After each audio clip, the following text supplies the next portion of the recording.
بسم الله الرحمن الرحيم يا أيها الذين آمنوا لا تأكلوا أموالكم بينكم بالباطل إلا أن تكون تجارة عن تراض منكم ولا تقتلوا أنفسكم إن الله كان بكم رحيما. ایمان اور کفر کے درمیانی شے نماز کا ترک کرنا ہے. تارک نماز تکبر کرتا ہے. تکبر کا مطلب کیا ہے؟ شریعت کی بات سنے اور نہ مانے، یہ تکبر ہے. علم آنے کے باوجود نہ ماننا تکبر ہے. لوگوں کو حقیر جاننا تکبر ہے.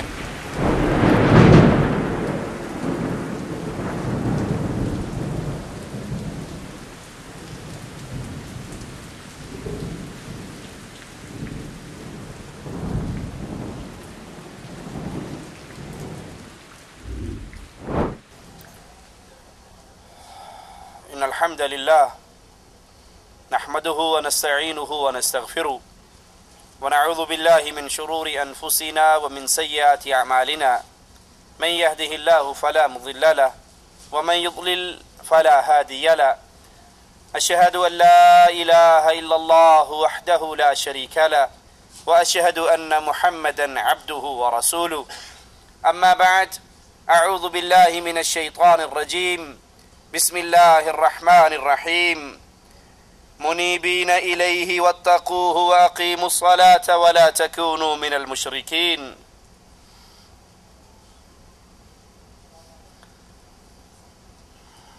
کلمہ پڑھنے والی امت ایک بہت بڑی بیماری کا شکار ہوتی ہوئی نظر آ رہی ہے، اور یہ بیماری عام سے عام زور و شور سے پھیل رہی ہے کہ دعویٰ مسلمانی کا ہے، دعوے دار ہیں کہ ہم اہل ایمان ہیں، امت محمد علیہ الصلاۃ والسلام ہیں، لیکن کلمہ پڑھنے کے باوجود، مسلمان کہلا لینے کے باوجود، آقا علیہ الصلاۃ والسلام سے اپنے رشتے اور ناطے جوڑنے کے باوجود یہ امت کی اکثریت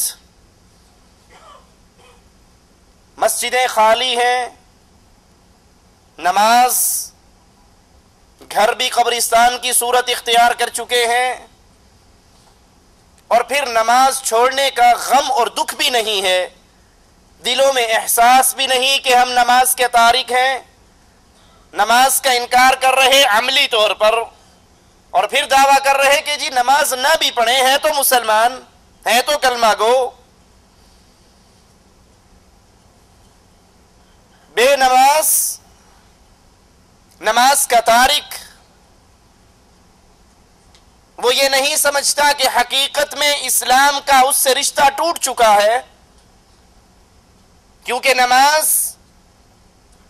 انسان کو اللہ کے ہاں بلند مقام عطا کرواتی ہے، اور نماز کو ترک کرنا، نماز کو چھوڑ دینا، مستقل نماز کا تارک بن جانا، یہ وہ بیماری ہے جو انسان کو کھینچ کر جہنم کے اندھیروں میں لے کر جائے گی.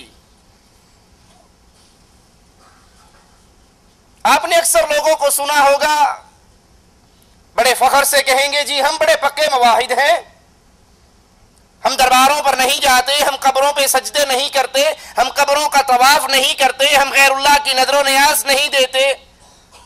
ان سے پوچھئے جی ماشاءاللہ 5 وقت کے نمازی ہیں؟ کہا جی بس دعا کرو، ٹائم نہیں ملتا نماز پڑھن دا.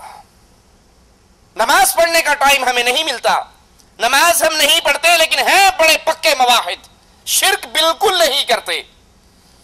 قرآن حکیم کی جو آیت میں نے آپ کے سامنے تلاوت کی، الفاظ پہ غور کیجئے.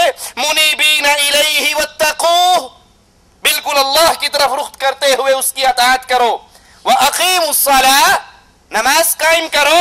وَلَا تَكُونُوا مِنَ الْمُشْرِكِينَ، نماز قائم کرو، مشرکوں میں شمار نہ کرواؤ، اپنا مشرکوں کے اندر شامل نہ ہو. مفہوم مخالف کیا ہے؟ جو نماز قائم نہیں کرتا، جو نماز ادا نہیں کرتا، جو بے نماز ہے، جو تارک صلاۃ ہے، وہ مشرک ہے، موحد نہیں ہے. بھلے وہ دعویٰ اسلام کا کرتا رہے، بھلے وہ دعویٰ توحید کا کرتا رہے، وہ نماز قائم کرتا ہے تو موحد ہے. اور اگر نماز کا تارک ہے، نماز کو چھوڑ رہا ہے، نماز سے دور ہے، مستقل نماز کا تارک ہے، تو یہ توحید کا دعوے دار ہونے کے باوجود یہ موحد نہیں ہے، مشرک ہے. قرآن حکیم کے ایک اور مقام پہ غور کیجئے.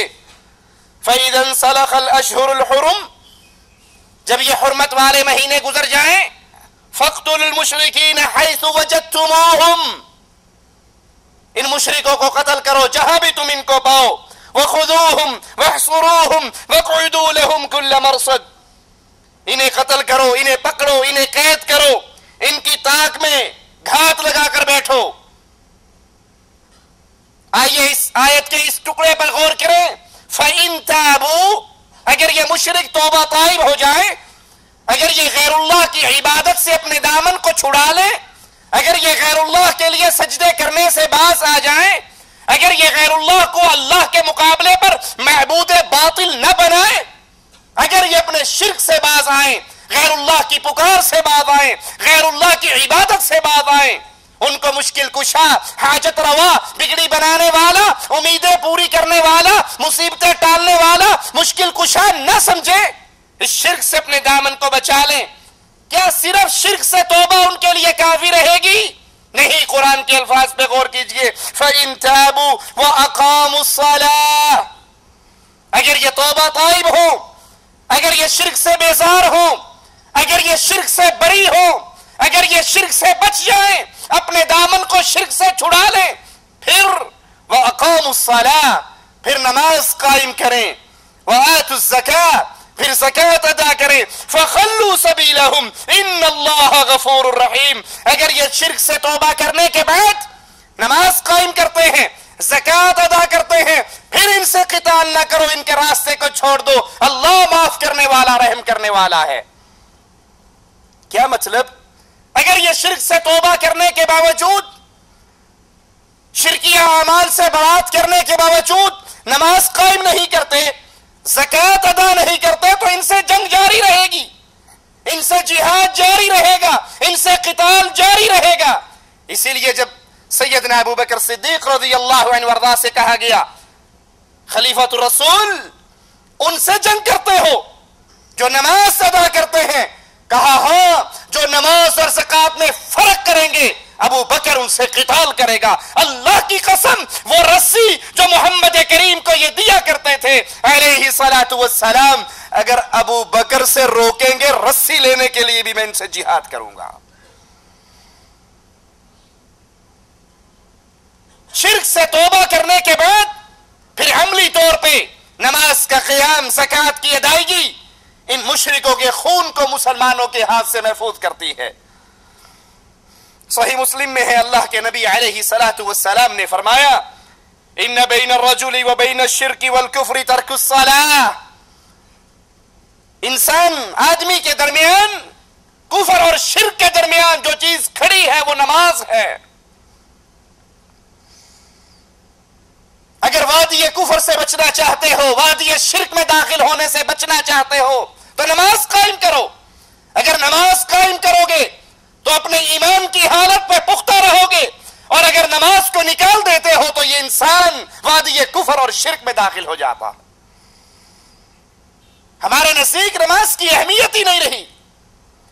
جی میں آیا، بڑے فخر سے سنائیں گے جی ماشاءاللہ میں جب صبح اٹھتا ہوں تو صبح کی نماز پڑھ لیتا ہوں، ایک مغرب کی کبھی نہیں چھوڑتا، باقی نمازیں جی بس وہ دوپہر کے ٹائم بقالے کی ڈیوٹی ہے، جب اذان ہوتی ہے بقالہ بند کر کے گھر جاتے ہیں، وہی ٹائم نماز کا ہوتا ہے، وہی ٹائم روٹی کھانے کا ہوتا ہے. عصر کے وقت پھر اذان ہوتی ہے، بقالہ بند کرتے ہیں، وہی ٹائم چائے پینے کا ہے، وہی ٹائم نماز کا ہے. یعنی بدنصیبی کا یہ عالم ہے کہ اس پاکیزہ ماحول میں رہتے ہوئے، اس سعودی عرب کی پاک سرزمین پر رہتے